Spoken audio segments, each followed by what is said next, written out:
Eh, bueno, buenos días a todos otra vez estas mañanas.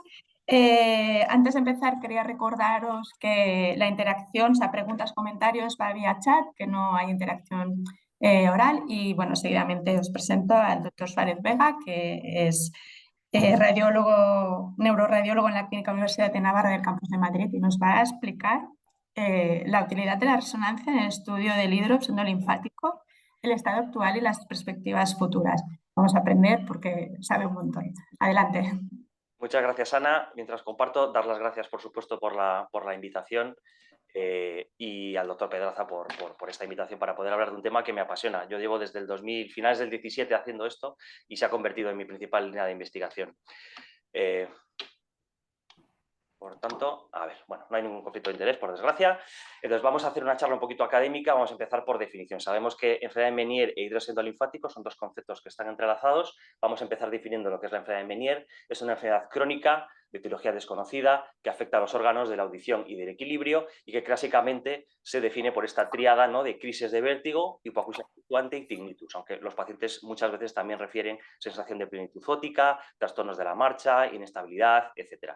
El diagnóstico siempre ha sido un diagnóstico clínico. Ha habido muchas clasificaciones a lo largo de la historia. Los criterios clínicos más extendidos son los criterios de la sociedad Barani, los criterios Barani, que básicamente simplifican en dos tipos de enfermedad de Menier. La enfermedad de Menier definida y la enfermedad de Menier probable. Esto ha estado muy bien porque ha simplificado enormemente. Antes había un grado cierto, Z en Menier disease, que era con confirmación histológica, que eso es súper farragoso de conseguir. Entonces la Barani lo que hizo fue simplificar estas dos categorías, probable y definida. Pero recientemente el grupo, me gustaría traer este paper del grupo japonés de investigación de trastornos del equilibrio, en el que vuelven a definir una tercera categoría. Ellos definen la probable y la definida, hacen criterios A y B. Los criterios A son los criterios clínicos y los criterios que cumplen B son criterios de pruebas diagnósticas complementarias, los BEMS, etcétera, etcétera. Y ellos establecen una tercera categoría, que es la enfermedad cierta. Ya no hace falta AP, sino que es cumplir los criterios A y B. Y en los criterios B, y esto son buenas noticias para los radiólogos, por primera vez se incluye, que hasta ahora la resonancia de hidros no estaba dentro de los criterios diagnósticos, se incluye la detección de hidros endolinfático mediante resonancia en los criterios diagnósticos B de hallazgos en la imagen. Si yo no recuerdo mal, yo creo que solo la esclerosis múltiple es una enfermedad en la que la resonancia forma parte de los criterios diagnósticos, con lo cual esto es una muy buena noticia para los radiólogos porque tomamos un papel fundamental en el diagnóstico de estos pacientes. Tradicionalmente no ha sido así. Tradicionalmente la reso en pacientes con enfermedad de Menier se pedía pues para descartar causas secundarias, ¿no? Causas que podían simular una enfermedad de Menier, como un xanoma vestibular, un poco más raro, un xanoma coclear, que tenemos estos nuestros recogidos, una laberintitis hemorrágica o un síndrome de hipotensión intracanal idiopática. Pero desde que la resonancia puede ver el hidrops, pues el radiólogo juega un papel fundamental en el diagnóstico de estos pacientes. ¿Qué es el hidrops endolinfático?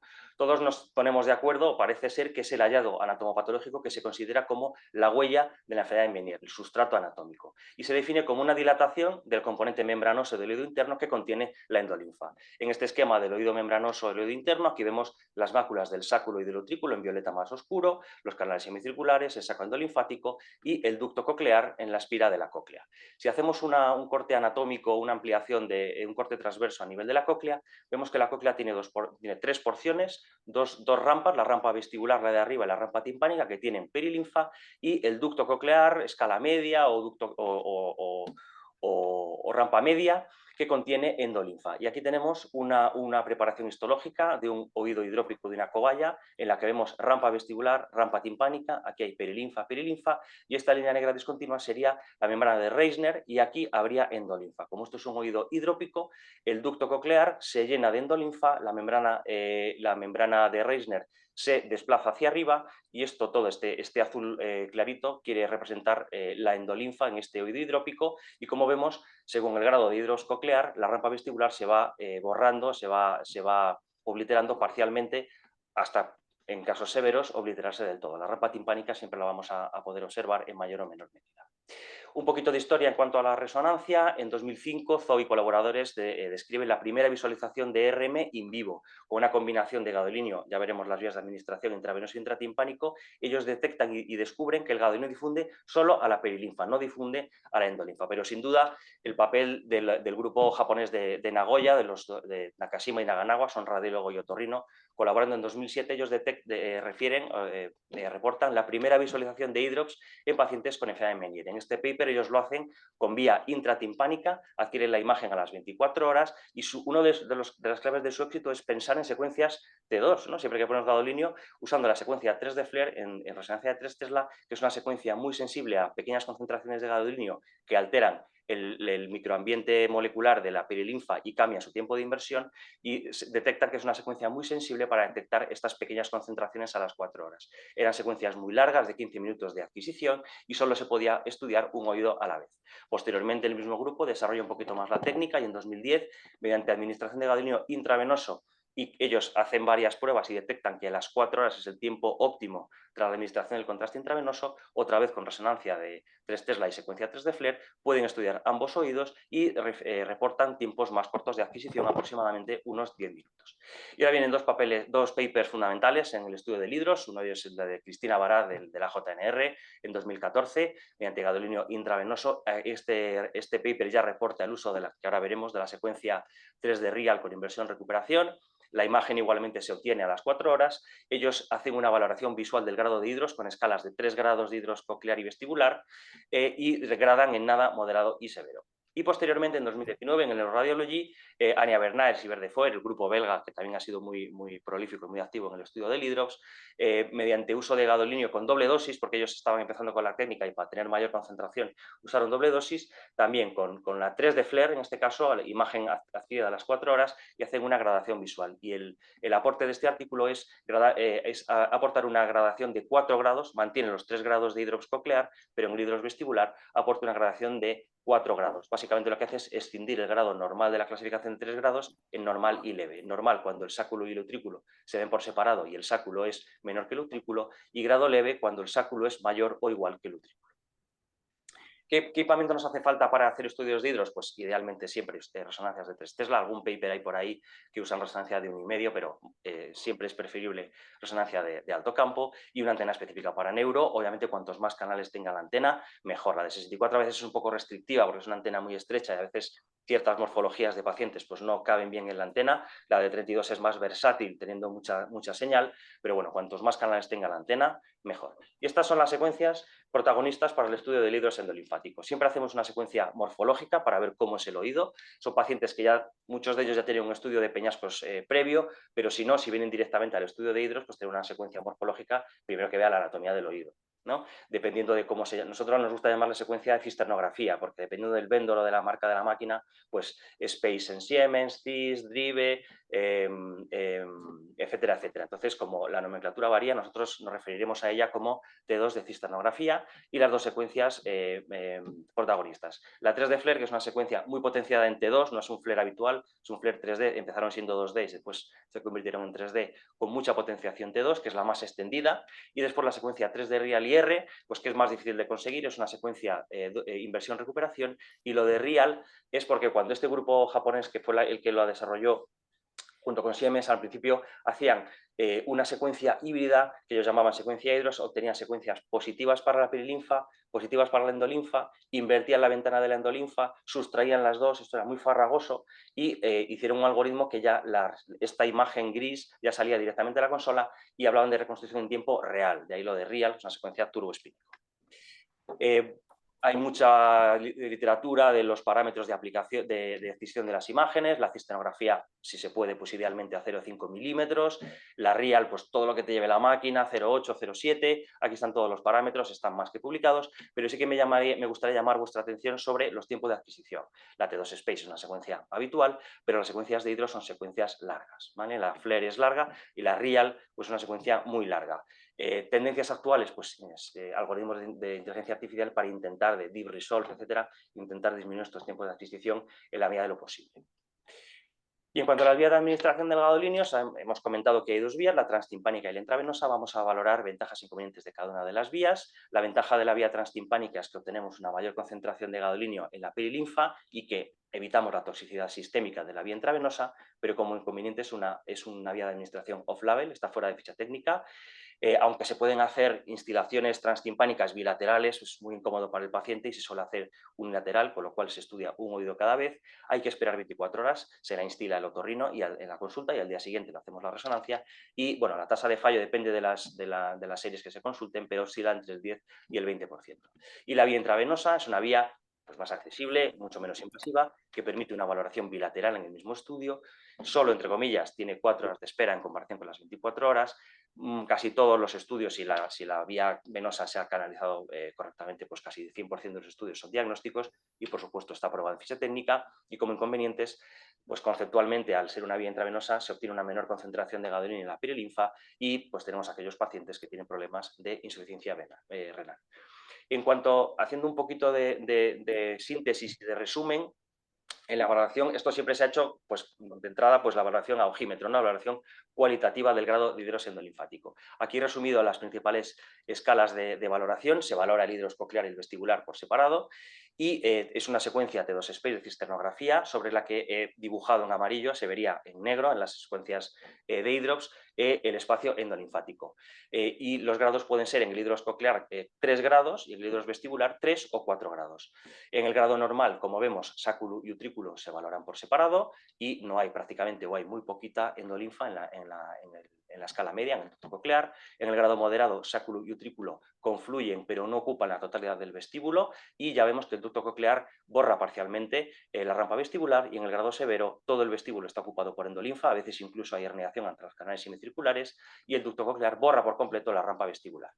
La escala de 4 grados vestibular es fin del grado normal en normal y leve, de tal forma que cuando el sáculo es igual o mayor que el utrículo, pero no confluyen, tendríamos un grado leve de hidros vestibular. Y aquí una representación esquemática con las dos secuencias, en la fila de arriba la secuencia real, en la fila de abajo la secuencia FLAIR, para ver pues, lo que hemos puesto antes en esquemas, cómo se ve en las secuencias habituales, sáculo y utrículo por separado, sáculo y utrículo confluyen pero no ocupan del todo, todavía hay un poquito de perilinfa en el vestíbulo y ocupación completa con a veces un poquito de insinuación en el canal semicircular horizontal. Y la cóclea siempre es un poquito más difícil, no tenemos poca resolución, somos malos viendo la cóclea, tenemos poca resolución espacial para la cóclea. Se han publicado algunos artículos con micro-CT que son capaces de visualizar la membrana de Reisner, pero en el día a día y en la práctica clínica habitual estamos limitados en la cóclea. Por eso la cóclea son 3 grados, normal, moderado y severo. No hay grado leve porque prácticamente distinguir entre grado normal y leve en la cóclea pues no tenemos resolución. Y sí que me gustaría reseñar aquí en esta diapositiva, en la curva de aprendizaje, cuando vas informando muchos estudios, te das cuenta de que la ventana radiológica, en la secuencia FLAIR, por supuesto, pero también, y yo creo que más en la REAL, cambiar la ventana puede sobreestimar o infraestimar el grado de hidros. Por tanto, esta es una sugerencia que hago yo en unidades de intensidad de señal, no hay unas estandarizadas como las Hounsfield en el escáner, pero yo uso, después de hacer muchas pruebas, centro de 38 y anchura de 177, yo creo que es una ventana óptima para valorar la secuencia real y para no sobreestimar ni infraestimar el grado de hidros.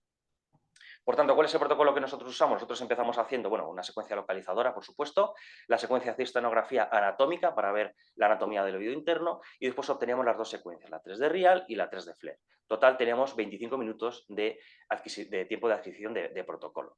Pero como decimos, son secuencias largas, la secuencia Real son casi 11 minutos. Cuanto más larga sea una secuencia, más susceptible va a ser a los artefactos de movimiento.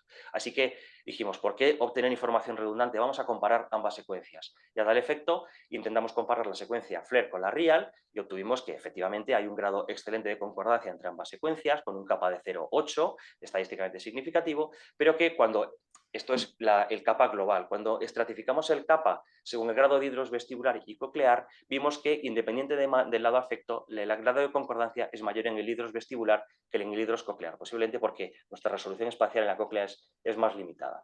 Y vimos que el kappa vestibular prácticamente doblaba de forma significativa al kappa coclear.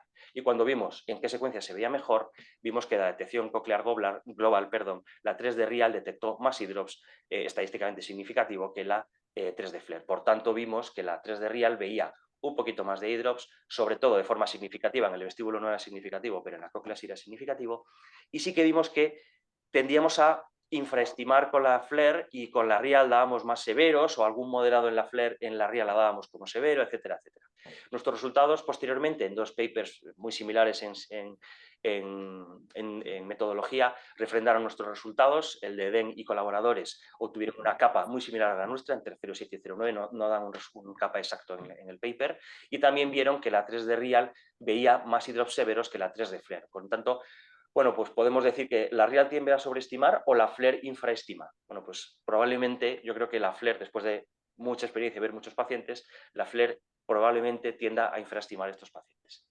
Y el artículo posterior de Zhao y colaboradores, ellos usaron, nosotros en nuestro paper usamos un flip angle variable, ellos usaron un 3 de FLAIR con un flip angle constante y vieron también que la RIAL efectivamente era superior en la cóclea a la FLAIR para la visualización del hidros endolinfático. Por tanto, a la luz de los resultados de nuestro artículo y de los artículos posteriores, nosotros decidimos eliminar la 3 de FLAIR, con lo cual nos quitamos de un plumazo 9 minutos de protocolo y de un protocolo de 25 minutos nos ponemos en un protocolo de 16 minutos, que es verdad que, bueno, pues eso, al gerente hay que decirle que caben más resonancias, pero sobre todo el mensaje aquí yo creo que es mucha más comodidad para el paciente, ¿no? Y decir al paciente que cuando empiece a oír el segundo ruido de la resonancia, que es un ruido muy característico, que intente estar lo más quieto posible. En 16 minutos tenemos el estudio solventado. Y también comentar, como hemos comentado un poquito en los comentarios del principio, que son pacientes que vienen de los filtrados de los otoneurólogos, pacientes muy seleccionados. Nosotros tenemos una prestación en la resonancia que se llama RM-Hidrox, no es RM Peñascos ni CAIS, son RM-Hidrox, son estudios muy dirigidos en un circuito que tenemos, vienen 4 horas antes, se ponen el gadolio intravenoso, se van a tomar un café, a dar una vuelta y vuelven y se hace la resonancia y se adquieren las imágenes.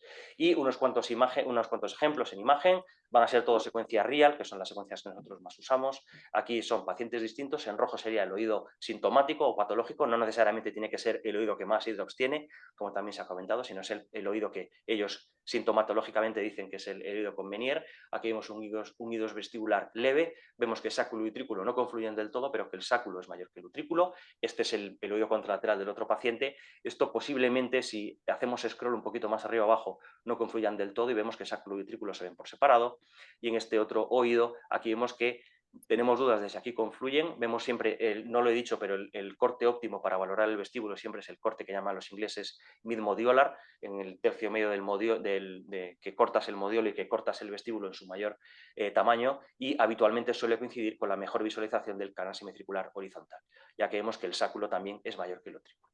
En un grado moderado y un coclear también moderado. Aquí vemos que la cóclea se puede valorar también en la espira basal de la cóclea, y el ducto coclear es interesante valorarlo en las 2 vueltas y media de la cóclea. Aquí vemos un grado mayor, pero vemos un vestíbulo en los oídos patológicos. Este es el mismo paciente en un corte bajo y un corte más alto. Vemos que el vestíbulo está, sáculo y utrículo confluyen, pero todavía hay perilinfa alrededor, y que la rampa, el ducto coclear en la cóclea todavía hay un poquito por encima de rampa vestibular, aunque hay zonas que tiene mayor hidrox. Por eso la cóclea quizás sea, yo creo que el talón de Aquiles de la resonancia en general, ¿no? Por la escasa resolución que tenemos. Y aquí tenemos ejemplos severos. El vestíbulo está completamente ocupado por endolinfa, incluso hay herniación hacia la porción no ampular. Lo de las herniaciones es un tema interesante, no me voy a extender mucho por temas de tiempo, pero incluso hay autores que describen fue Gurkov el primero que la describió, y dice que hay 2 tipos de herniaciones: hay una herniación hacia la porción no ampular y hay otro tipo de herniación hacia la porción ampular.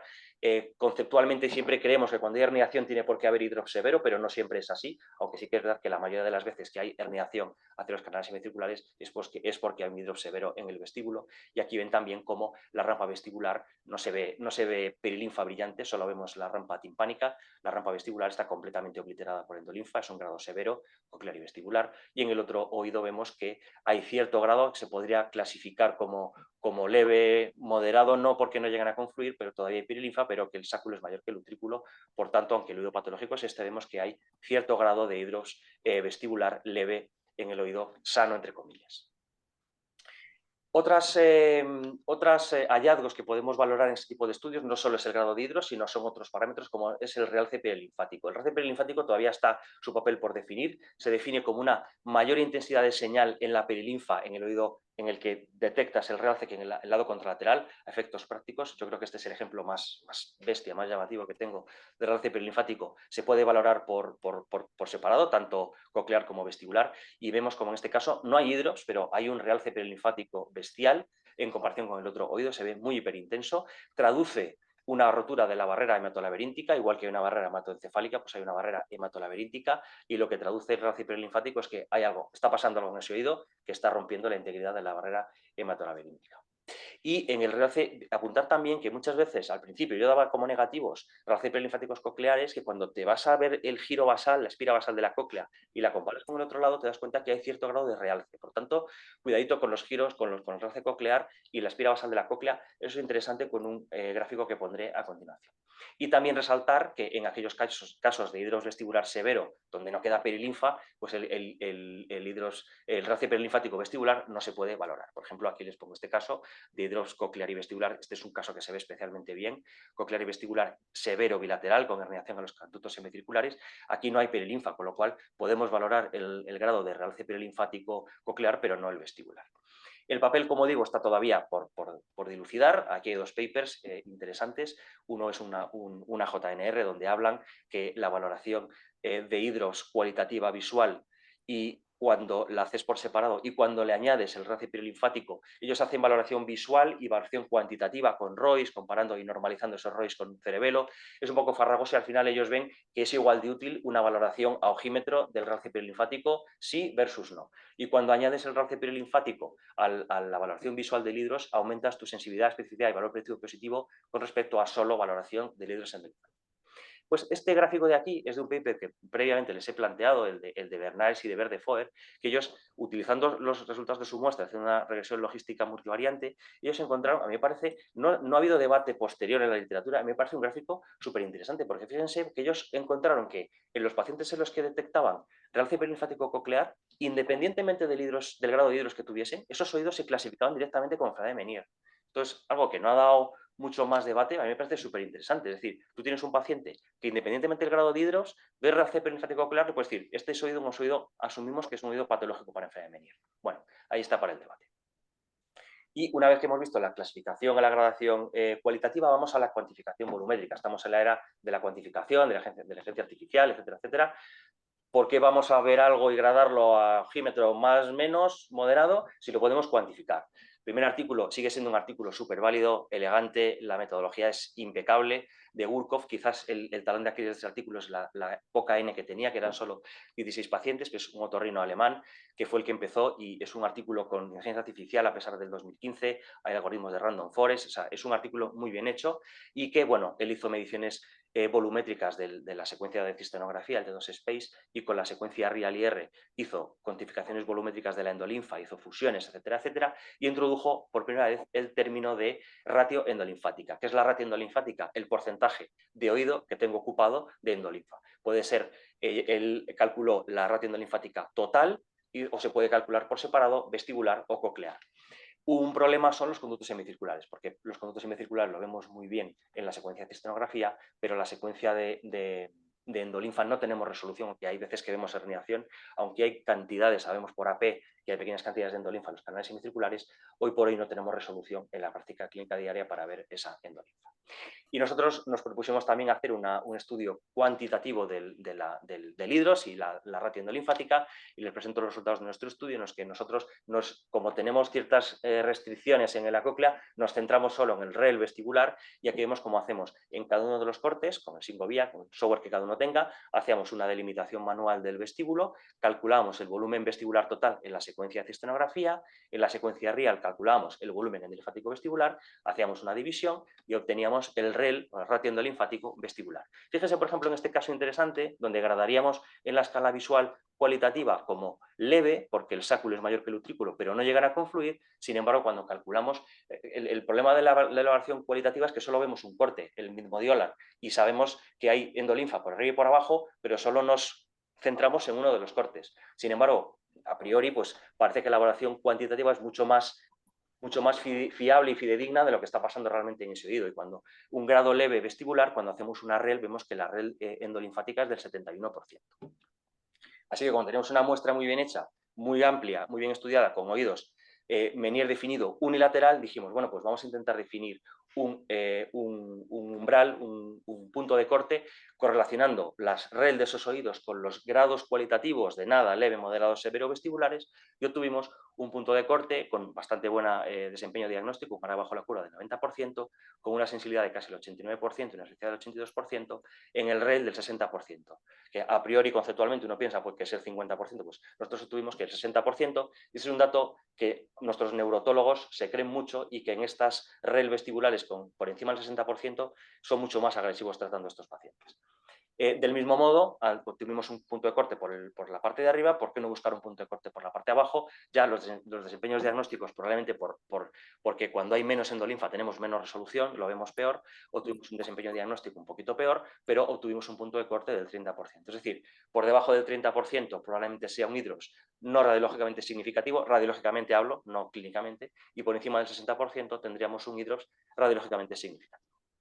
Además, podemos hacer estudios volumétricos no solo en oídos sanos, en oídos malformados. Aquí les presento un trabajo que hicimos de unos pocos pacientes que teníamos con malformación, que es una de las malformaciones más frecuentes del oído interno, por otro lado, la malformación quística del canal semicircular horizontal, que hace una cavidad común con el vestíbulo, y que vimos que en estos pacientes, que además tenían enfermedad de Menier y tenían sospecha de hidrops endolinfático, en estos oídos se puede hacer perfectamente el estudio, calculamos el vestíbulo total en la cistenografía y la secuencia real, no en todos los pacientes, pero en muchos de ellos había una ocupación completa por endolinfa del vestíbulo. Esto se puede representar en volúmenes en la secuencia SPACE o incluso hacer representaciones volumétricas, pues el violeta era la perilinfa y el verde era la endolinfa, del grado de endolinfa de ocupación de ese oído. Y aquí tenemos otro oído también con malformación, en el que en este caso no estaba completamente ocupado por endolinfa. Por tanto, en oídos malformados también se puede hacer la técnica.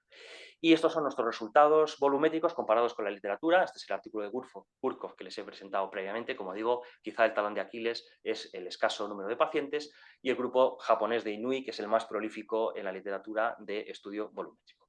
Extendiendo un poquito y troceando esta tabla, vemos que nuestros resultados volumétricos en cuanto a anatomía, cuánto de grande es nuestro oído, nuestros vestíbulos, concordaban perfectamente con el grado con el volumen de Gurkov, y en la cohorte de Inui ellos tienen una cohorte de voluntarios sanos bastante amplia, de casi 100 pacientes. Quizás el vestíbulo era muy pequeño. ¿Diferencias raciales con los nipones? Pues puede ser, quién sabe, no sabemos. Y comparando ya el volumen endolinfático vestibular, ya haciendo con la secuencia real, sí que vemos, es llamativo el REL tan pequeño que obtuvo Gurkov. Él obtuvo REL totales y REL cocleares y vestibulares. Para comparar con los nuestros, que eran los REL vestibulares, ellos tenían un REL muy bajo, y él lo dice, pues los valores máximos tenían de un 40%. Fíjense, en nuestra serie, los oídos sintomáticos teníamos una media de REL del 73 y con valores extremos de 155 de REL. Y como se ha dicho, en los oídos asintomáticos, oídos sanos en Menieres unilaterales, pues también había oídos que no tenían nada de hidros, pero también encontramos algún oído con un valor no desdeñable de ¿Cuáles son las tendencias futuras? Pues estamos también en la época de los informes estructurados. En nuestra sociedad, la SENER está buscando hacer informes estructurados en muchas patologías. Pues nosotros en nuestro centro, después de sentarnos con los neurotólogos y de ver qué les hacía falta saber, pues nosotros hemos pergeñado este informe estructurado, que los dejo aquí a su discreción. Nosotros es el que usamos. Primeramente comentamos qué es lo que hacemos, y después hacemos la valoración cualitativa por separado: coclear derecho, vestibular derecho, coclear izquierdo, vestibular izquierdo, presencia o no de RARCE perilinfático, decimos dónde y cuánto hay.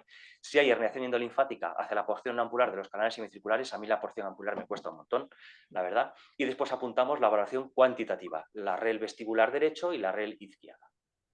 Esto vale principalmente de suerte de checklist para nosotros cuando leemos el estudio, no olvidarnos de nada. La información siempre está en el mismo sitio para el neurotólogo, y cuando queremos recuperar esa información para publicaciones, pues lo tenemos mucho más accesible y mucho más. ¿Y qué hay en el futuro? ¿Hacia dónde tira las tendencias de la imagen de hidrops endolinfático? Bueno, pues hay varias líneas. Yo les cuento aquí unas pocas en las que estamos trabajando y las que hay en la literatura. Tradicionalmente siempre se ha preconizado una hipótesis cocleocéntrica. Los textos clásicos, desde la época de Pendreth y de los estudios iniciales de hidrops y tal, pues siempre se decía que había una hipótesis cocleocéntrica. ¿Esto qué significa? Que el hidrops empieza en el ápex coclear, progresa hacia abajo y después se va al vestíbulo, al sáculo y al utrículo. Pero nosotros, viendo nuestras muestras, vimos que teníamos pacientes que efectivamente cumplían ese patrón cocleocéntrico, es decir, tenían hidrops coclear en grado similar o mayor que el vestibular, pero teníamos, y era mayor el número de pacientes que teníamos que no cumplían este patrón cocleocéntrico. Teníamos pacientes con poquito o nada grado de hidrox coclear, pero tenían bastante hidrox vestibular. Así que lo dividimos en dos grupos, pacientes cocleocéntricos y no cocleocéntricos. Hicimos un estudio que se ha publicado muy recientemente y tuvimos 137 pacientes y tuvimos, como digo, más pacientes que no cumplían este patrón cocleocéntrico y 55 pacientes que sí cumplían este patrón cocleocéntrico. En el grupo no cocleocéntrico, es decir, más vestibular, teníamos más hidrox vestibular, teníamos más porcentaje que en el otro grupo de herniación vestibular hacia los conductos semicirculares y tenían estos pacientes más síntomas vestibulares. Por contra, los pacientes en el grupo cocleocéntricos tenían, por supuesto, como es de esperar, más grados de hidrox coclear, teníamos más pacientes con enfermedad de Meniere retardada, estos ya son temas para otorrino y clasificaciones clínicas, y estos pacientes tenían, como tenían más hidrox coclear, tenían más síntomas auditivos. Aunque, al comparar los dos grupos, no encontramos diferencias significativas entre grupos atendiendo solo a los síntomas. Por tanto, a raíz de esto, pues parece que esta hipótesis cocleocéntrica al menos hay que ponerla entre comillas o ponerla en duda hasta que tengamos más datos. ¿Y qué pasa con el oído contralateral? Como se ha comentado, nosotros nos centramos en Meniere definido unilateral. Es verdad que hay Menieres bilaterales, que son espectaculares en la imagen, pero nos centramos en unilateral para intentar usar el contralateral como oído sano, porque no le puedes hacer resonancias de oídos a pacientes sanos para ver cómo, bueno, eso lo dejo al margen. Tener una cohorte de voluntarios sanos es complicado. Entonces, aunque sabemos por AP que el oído contralateral no está sano del todo, muchas veces sí que nos encontramos grados variables de hidrox en el oído no sintomático. ¿Y qué pasa con el oído que no es sintomático? Pues en el oído no sintomático, nosotros en nuestra muestra, analizándola, vimos que el grado de hidrox no se asocia a deterioro auditivo y que a hidrox endolinfático similar en el sintomático y en el no sintomático, los pacientes tienen significativamente más pérdida auditiva en el oído sintomático. Por tanto, en un estudio preliminar, sí que parece que el grado de hidrox no representa una enfermedad activa, entre comillas, en el oído no sintomático, repito, en estos Meniere definidos unilaterales. Y les presento este paper de Batchinger, que es un residente, ya no sé si será adjunto de otorrino joven, que es un paper tremendo, que nos va a dar muchos quebraderos de cabeza en un futuro y que se centra en el estudio del acueducto vestibular y llega a unas aseveraciones tremendas. Y es que podemos estar connatalmente determinados a tener enfermedad de Meniere porque diferentes morfologías en el acueducto vestibular pueden correlacionarse significativamente con distintos endotipos de la enfermedad de Meniere. Él en el estudio, correlacionado con muestras anatomopatológicas, determina dos tipos de acueductos vestibulares, un tipo degenerativo en pacientes con enfermedad de Meniere, un tipo degenerativo donde hay un alfa exit. Los alfa exit hay el alfa entrance, que es el ángulo que hace la entrada en el vestíbulo, el acueducto vestibular. No podemos ver eso en el TAC, pero sí que podemos ver el alfa exit, que es el ángulo que forma.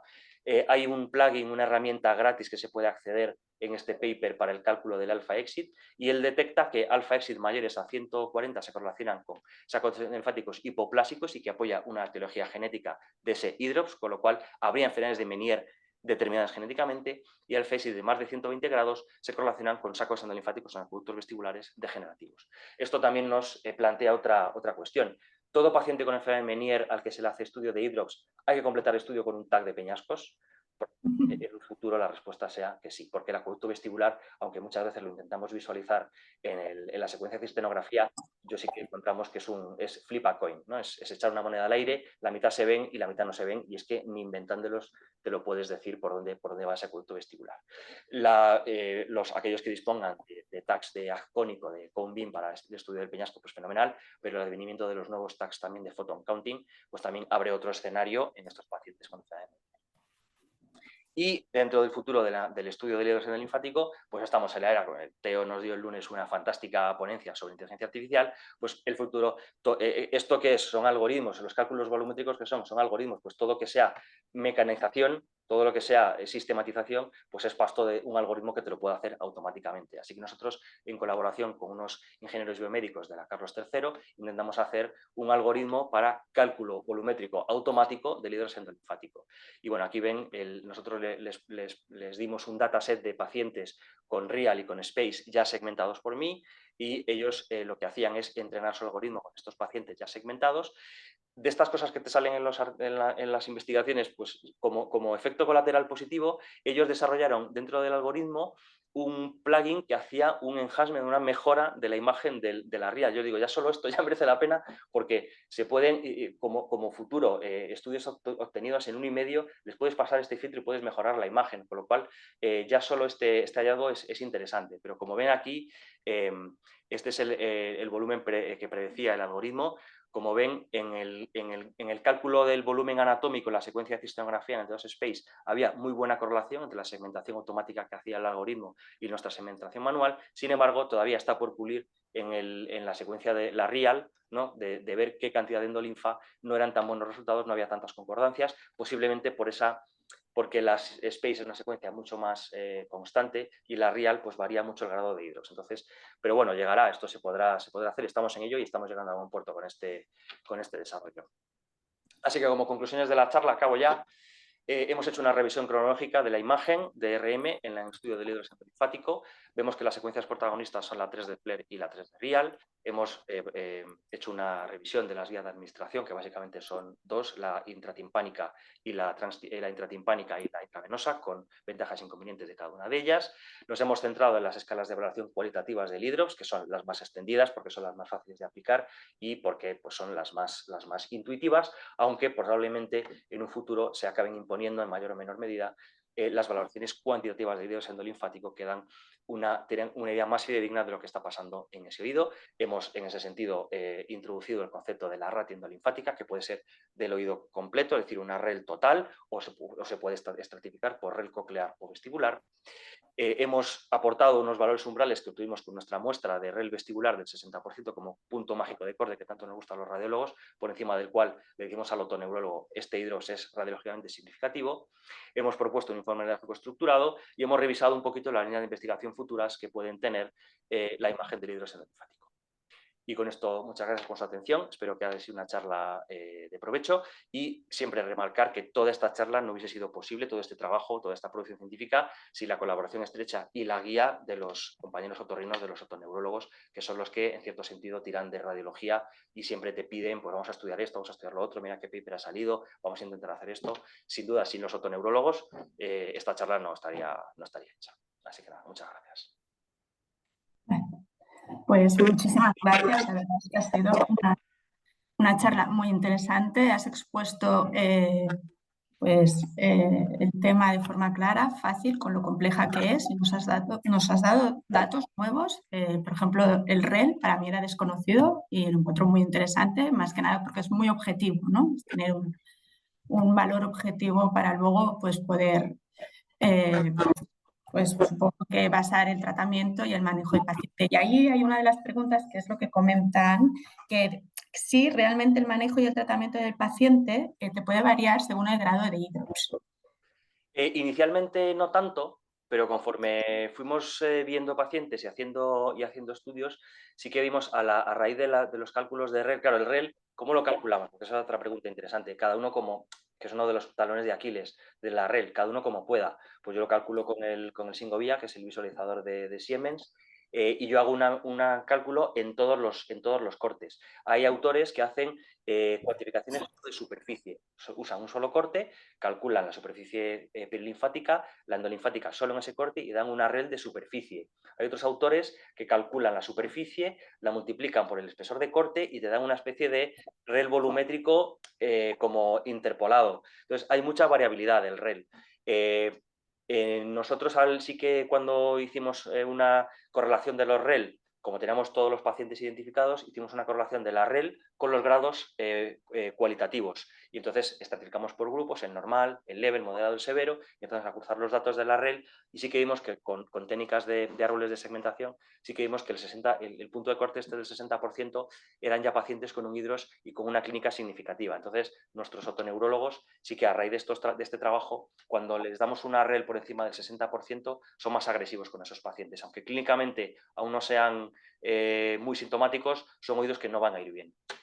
Entonces sí que de entrada, no es que le gentamicina, por supuesto, pero de entrada, pero sí que le hacen un seguimiento mucho más estrecho y en cuanto empiezan con síntomas son más agresivos en el tratamiento.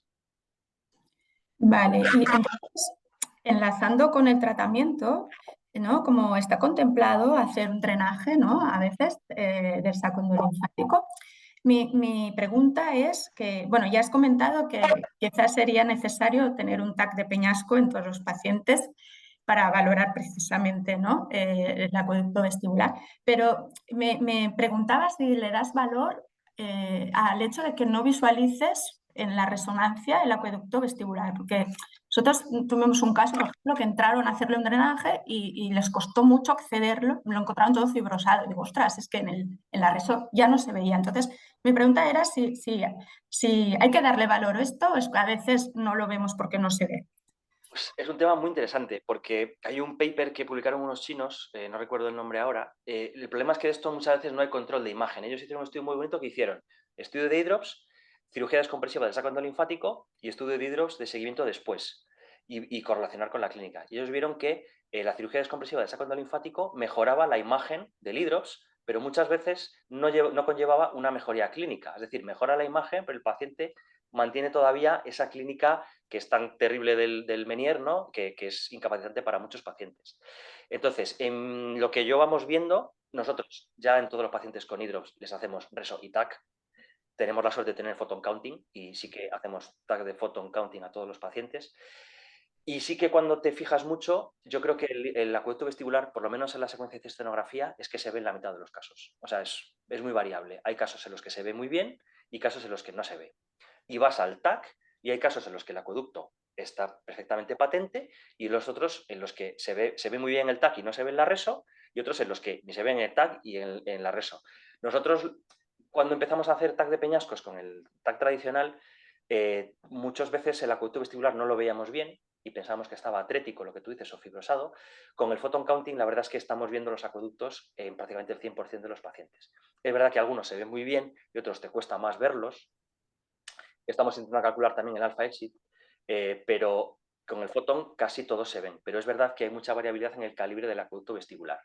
El papel es todavía pues limitado, pero sí que ha habido algún intento de paper de valorar el acueducto vestibular en resonancia y es que la verdad es que si me preguntas si tiene implicación que se vea muy bien en la secuencia de cistanografía, ahora mismo no tengo datos para contestar, pero tengo esa sensación que tú dices, hay pacientes en los que se ve muy bien y pacientes en los que se ve muy mal.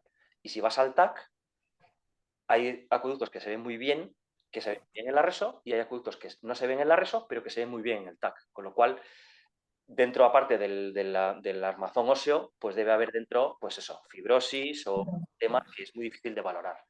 Pero digo, también los estudios que han hecho de cirugía descompresiva del saco endolinfático y resonancia de hidros pre y post no inmediata, sino dándole tiempo, meses, a que eso se estabilice, aun viendo mejorías en la imagen, muchas veces, a veces sí, pero otras veces no se correlacionaban con mejorías clínicas. Entonces es un tema muy, muy debatido y la cirugía descompresiva también hay defensores y detractores de la cirugía descompresiva, con lo cual es un tema. Yo lo que he encontrado en el IDOS es que cuando tienes 4 cosas claras y empiezas más o menos a tener todo claro, viene un paciente que te descuadra todo. Es un paciente muy complicado. Bueno, el hecho de que quizá no mejoren sintomáticamente, ¿no? Apoya el hecho de que se considere el hidrops como un evento más, ¿no? No una causa de lo, sino una consecuencia más de toda la alteración principal ahora mismo no se desconoce exactamente cuál es, ¿no? O sea, también te va a favor. Hay un paper muy bonito, no me recuerdo el autor, pero que plantea si el hidros endolinfático es causa, consecuencia o epifenómeno. Es decir, el paciente tiene Menier, tú haces un hidros y te encuentras el hidros y eso estaba ahí, no tiene nada que ver.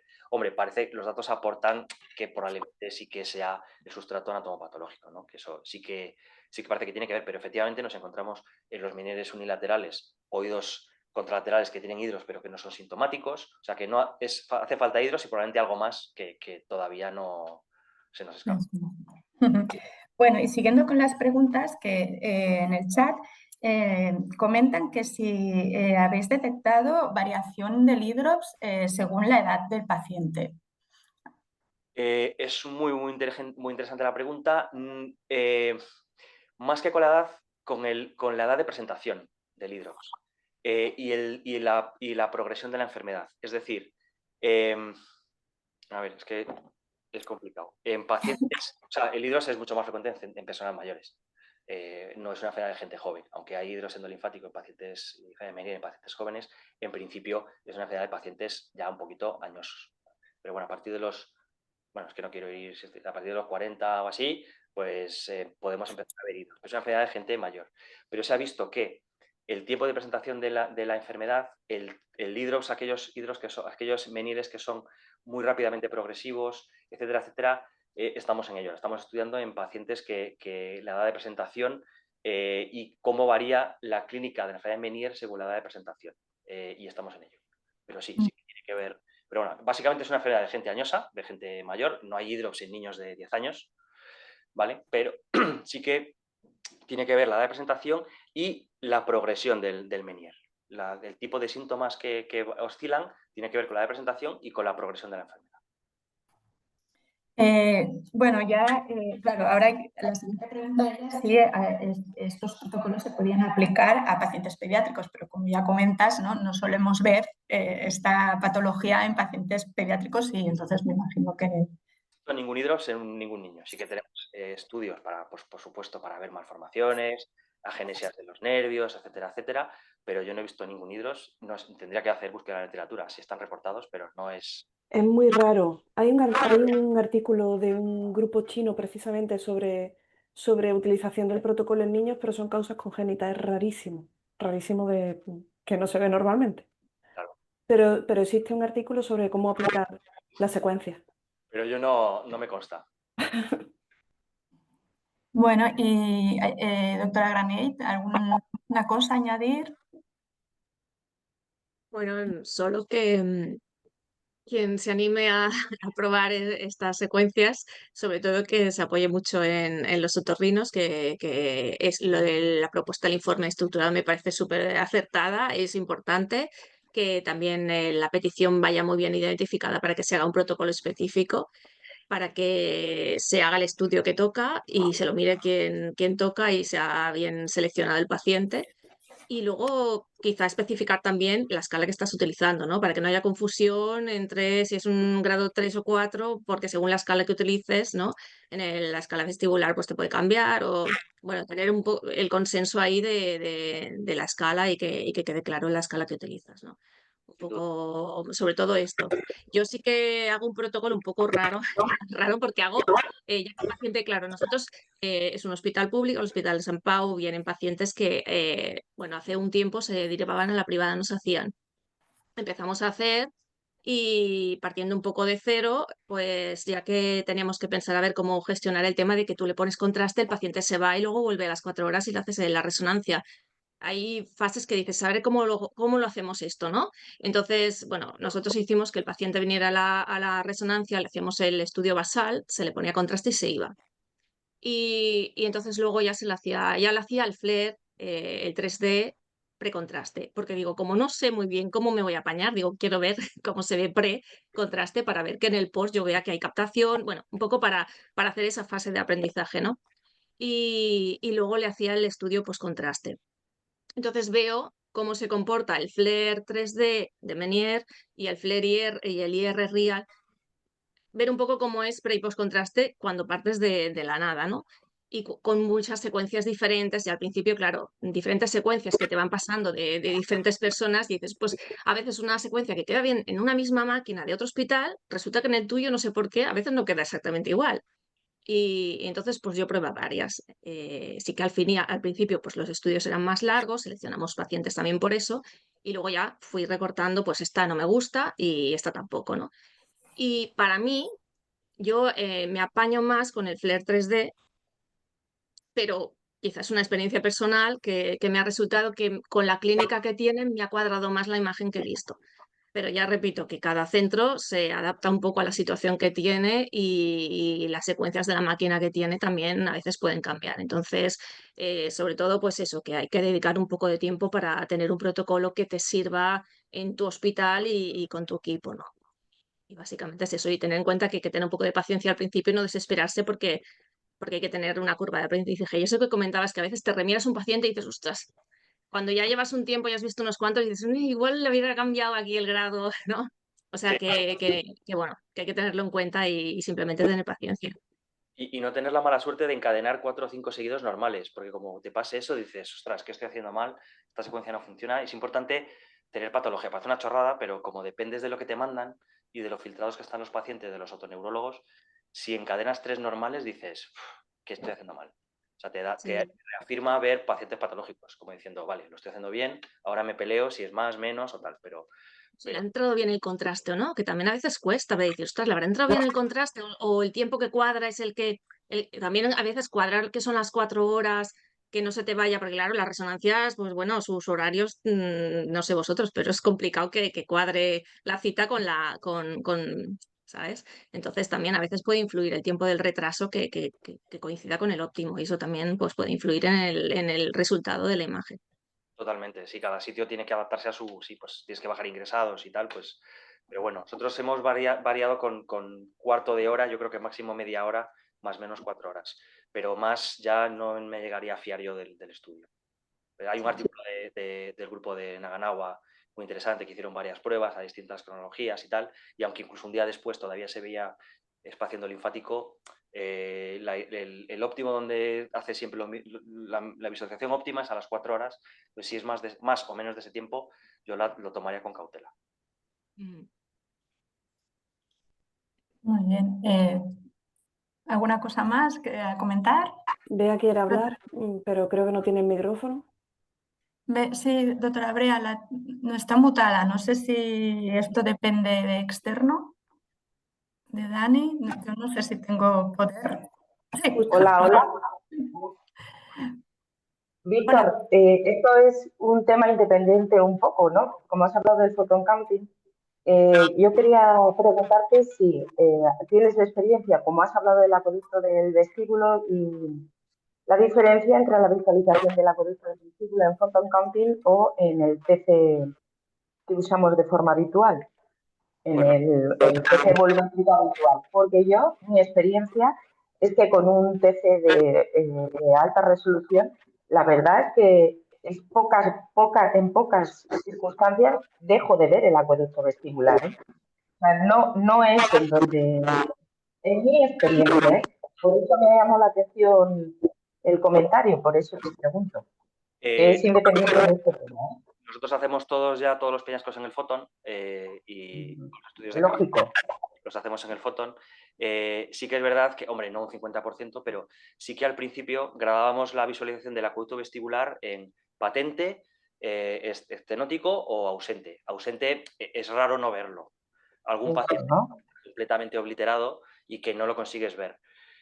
Con el Photon, el grado de ausencia prácticamente vemos todos. Algún paciente raro te encuentras, pero en general los ves en todos. Pero sí que es verdad, como hacíamos antes los peñascos en los 2 tags, pero hemos decidido hacerlo solo en el Photon, sí que notamos una diferencia de que el porcentaje de pacientes donde te costaba verlo es mucho menos. Y habitualmente se ve la grandísima mayoría. Es verdad que algún paciente claro, puedes tener que te cuesta verlo o no lo ves en todo su trayecto, ves la apertura en la fosa yugular y después no lo ves bien, pero algo, o sea, verlo, no verlo, en ninguno. O sea, todo que en alguno esté atrésico, estenótico, tal, o que más o menos te imaginas por dónde va, puede ser. Pero sí que hemos detectado que se ve mejor con el Photon, obviamente. Aunque la principal beneficio del Photon es la reducción de dosis, que es que parece magia. O sea, un 40% menos. Sí, yo eso he hecho una revisión, sí, vale. Consumos Gracias. Oye, enhorabuena porque me ha parecido fantástica, ¿eh? Enhorabuena, gracias. Bueno, estaríamos hablando pues largamente, porque a mí me he quedado cosas que comentar o dudas, pero ya nos toca acabar. Doy paso al doctor Pedraza. Muchísimas gracias, Ana. Creo que ha sido una sesión estupenda. Muchas gracias por tu excelente moderación. También muchísimas gracias a todas nuestras expertas, a Beatriz, a Almudena, a Esther. Muchas gracias a todas. Y bueno, sobre todo, Víctor, gracias porque un poco nos has iluminado, nos has hecho fácil. Yo creo que habría, para resumir muchísimo, creo que nos has dicho que, y también lo han dicho nuestras expertas y nuestra moderadora, que hay que cuidar un poco quién hace la PETI, ¿no? El otoneurólogo, hay que un poco cuidar muy bien el protocolo que hacemos, hay que cuidar muy bien cómo hacemos el informe, lo de la escala, y cuidar muy bien, a lo mejor hacer un informe estructurado. O sea, ser muy cuidadoso en todos los pasos del proceso, ¿no? No sé si quieres dar un mensaje final a la audiencia, Víctor. Muchas gracias, Salva. Que se animen a hacerlo porque no es tan complicado. Estás limitado por la secuencia. Si la FLAIR es más fácil de implementar, es cogerte por la solapa al técnico de aplicaciones, sentarte con él y por favor cogerle un paper y que te ponga esos parámetros. Y si tienes la suerte de disponer de la Real, pues al principio hacer las dos para coger confianza, ver la que más te guste y simplemente hacerte la secuencia. Y siempre mismos parámetros de visualización para que la curva de aprendizaje sea lo más homogénea posible. Perfecto, pues muchas gracias. Seguro que contamos contigo en el futuro para más sesiones y simplemente recordaros que no hacemos sesiones hasta la semana que viene, hasta el día 5, que la siguiente será de José Luis Bercher, que nos hablará del Hospital de Belviche, que nos hablará de la experiencia en telannosis, el tratamiento de diferentes tumores. Estáis todos invitados, que tengáis un gran día. Muchas gracias, Víctor, muchas gracias, Almudena, muchas gracias, Ana, muchas gracias, Beatriz, muchas gracias, Esther, muchas gracias, Dani. Buen fin de semana. Nos vemos. Un saludo. Igualmente. Hasta luego. Adeu. Adiós. Adiós. Bien.